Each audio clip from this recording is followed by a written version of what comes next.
de faire intervenir, je vais redoubler, mais des intervenants, pour expliquer aux plus jeunes. Il y a des associations d'anciens combattants, il y a énormément de choses. On peut faire quelque chose, mais et aussi c'est pour le côté citoyenneté qui est important. Le savoir, c'est le drapeau, c'est l'hymne national, c'est tout un ensemble. Et je pense qu'au niveau de la jeunesse, il serait plus réceptif si on faisait un condensé justement avec l'hymne national, le drapeau et le devoir de mémoire. Et je pense que ça serait vraiment plus marquant pour ces enfants. Madame Pascal. Oui, moi personnellement, j'ai essayé d'intervenir dans les écoles de mon village, tout simplement, et notamment dans l'école où était allé mon fils. Et j'y ai essuyé un refus catégorique en fait de la directrice qui avait peur en fait pour ses élèves. Donc voilà, que ça puisse faire peur qu'une maman témoigne, alors que ce n'était pas pour témoigner du décès de mon fils, mais justement dans cette notion de devoir de mémoire en vue du 11 novembre qui se profilait à l'horizon. Et voilà, donc c'est très difficile. J'ai témoigné dans des écoles. J'ai témoigné aussi beaucoup dans des écoles militaires, et là par contre aussi parfois c'est très mitigé, hein, même par le chef de corps, enfin bon bref, j'ai essuyé toutes sortes d'attitudes. C'est pas toujours évident en fait de témoigner, il suffit, et encore c'est un peu comme partout en fait, d'une personne. Voilà, il suffit d'un directeur ou d'un professeur des écoles qui est vraiment très attentif, qui est à l'écoute de tout ce qu'on propose et qui à ce moment-là veut faire le lien. Bon après, je veux dire, c'est pas évident en fait de proposer quelque chose.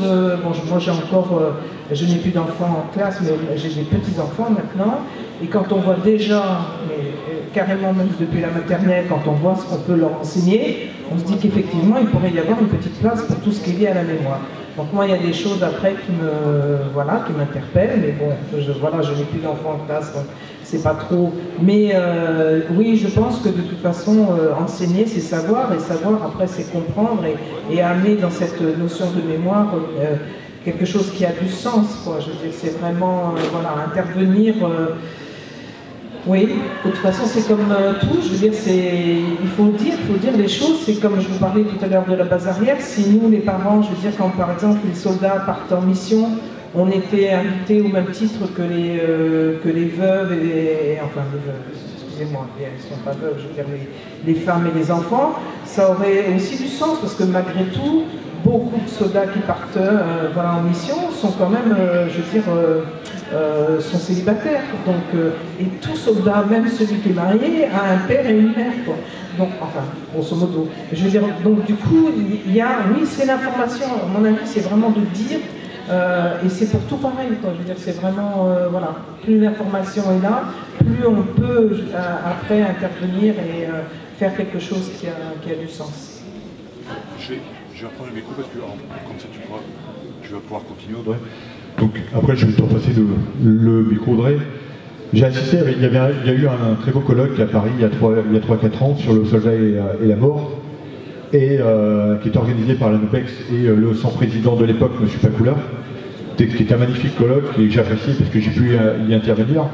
Mais c'est vrai que je me suis rendu compte que le sujet, la mort dans les armées était un sujet difficile, et qu'on évitait d'en parler, puisque forcément c'est pas forcément une bonne chose d'évoquer la mort avec le soldat, surtout quand on va partir à une mission. Donc Audrey.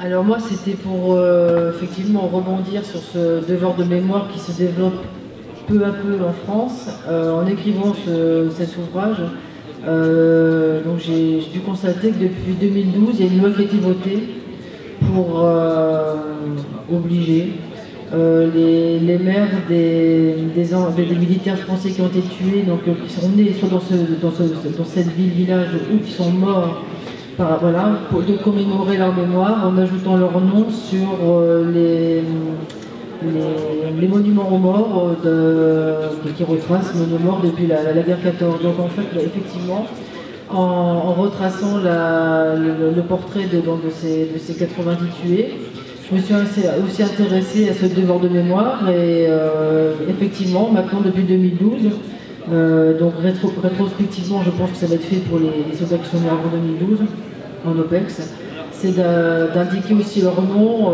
après les noms de la Première et Deuxième Guerre mondiale, d'Indochine, etc. Et certains d'entre eux donc, ont déjà maintenant une plaque. Alors après, je ne sais pas si Pascal, c'est le cas pour toi, mais effectivement, ce devoir de mémoire. Et on voit effectivement des écoles qui sont invitées le 11 novembre à participer aux cérémonies et à comprendre que dans leur village, récemment, il y avait un jeune soldat, un jeune militaire qu'ils ont pu croiser dans leur quotidien et qui a perdu la vie en Afghanistan ou ailleurs, au Mali, hein, voilà, et qu'il faut commémorer leur mémoire. La mémoire, je me suis beaucoup intéressée aussi aux souvenirs français. Le souvenir français qui œuvre pour justement perpétuer la mémoire des soldats, notamment des familles qui disparaissent, mais dont il faut quand même préserver la tombe des soldats. Donc ils sont là aussi pour entretenir les tombes et indiquer par un macaron bleu, blanc, rouge qu'un soldat français est mort pour la France et qu'il repose là. Donc c'est aussi un début de devoir de mémoire qui s'installe. Il y a encore beaucoup de travail, mais espérons que cette graine, comme vous dites, prenne forme et peut-être justement sous la forme d'un olivier, de la pierre à l'olivier, parce que c'est l'association de Pascal. Donc avant de passer aux questions éventuelles,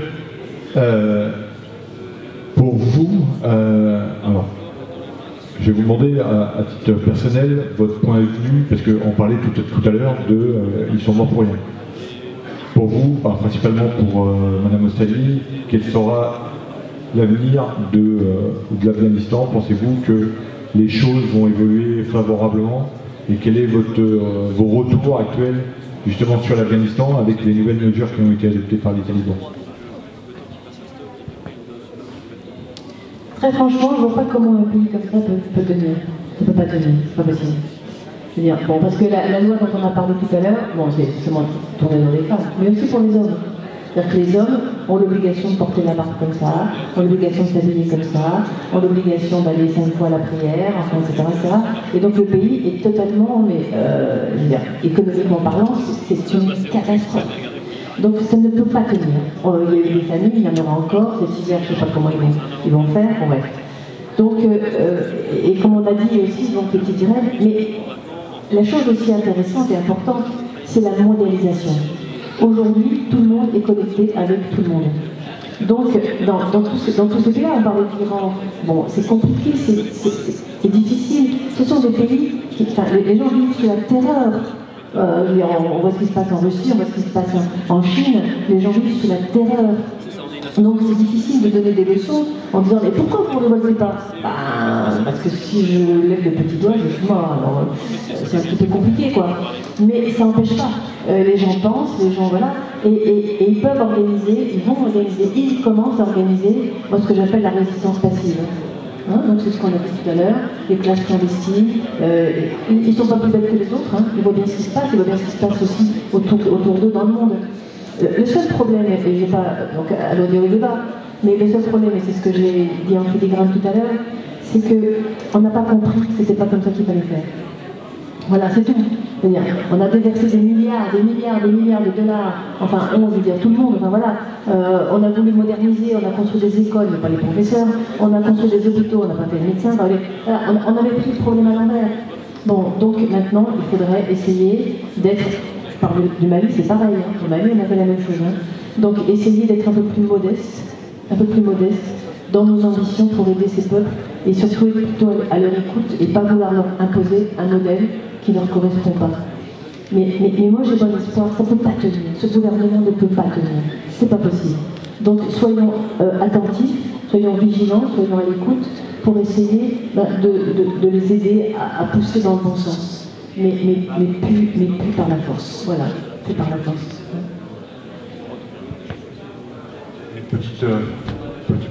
Une petite pensée, un petit quelque chose. C'est un sujet très compliqué.